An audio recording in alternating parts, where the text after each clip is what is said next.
you look at that? That is a healthy-looking crop of corn, that is. Folks take their farming seriously. Well, this could be a little more difficult than I thought. Yeah.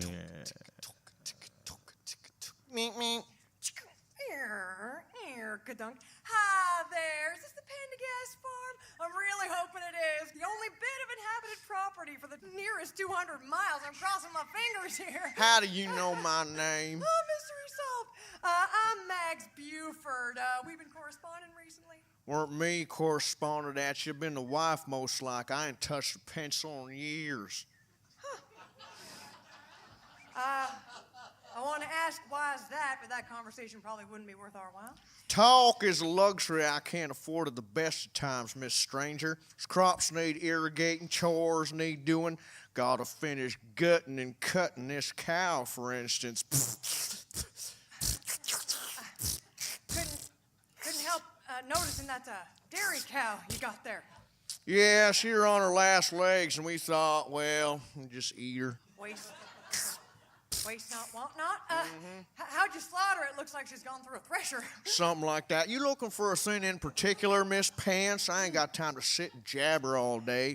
Well, sir, I'm sorry. I didn't catch your first name. Everybody calls me Papa. Everybody? Even the letter carrier? Sure enough.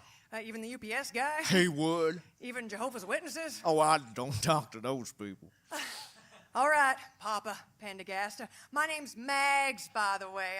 I think you probably forgot about 1 second after I told you. You know, you got a real roundabout way of coming to the point, Mrs. Muggs. Well, Papa, as per our correspondence, I'm acting as an agent for a very reputable and environmentally conscious mining concern interested in procuring this property. Well, I never laid eyes on our correspondence. That's the wife's purview, but I can't imagine she's anything but succinct in her response. Indeed, she was, Papa, but I've been sent out here to have a little chat and see if we can't sweeten the pot a little, make it a little more satisfying venture for all concerned parties. Well, you ain't even trying yet, but I can tell you got a serpent's tongue, Miss Chit-Chat. Oh, well. I've no doubt that you've enjoyed a history of lucrative persuasion, but I'm afraid you're wasting your necessarily valuable time coming round here. Land's not for brokerage, land's for farming.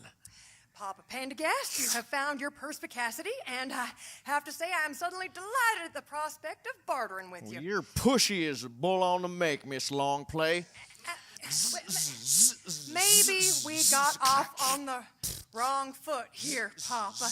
But I think you're doing you and your family a shameful disservice by not at the very least hearing what we have to offer. Well, like I say, this is the wife's purview. She's the bookkeeper. But even if we were in the least bit interested in your offer, land's not ours to sell. Well, I'm not quite sure what you mean by that. With all due respect, isn't your family name on the deed? Yeah. Got the name Pearl tattooed across my back, but she ain't never laid claim on me. Huh. Well, maybe I've come to the wrong place. Who does the land belong to, if you don't mind my asking? Belongs to others. Others? Well, where are my manners? You come out all this way, you're probably hungrier than a little plastic hippo snapping up marbles. Well, now, I wouldn't say no to a little plate of something.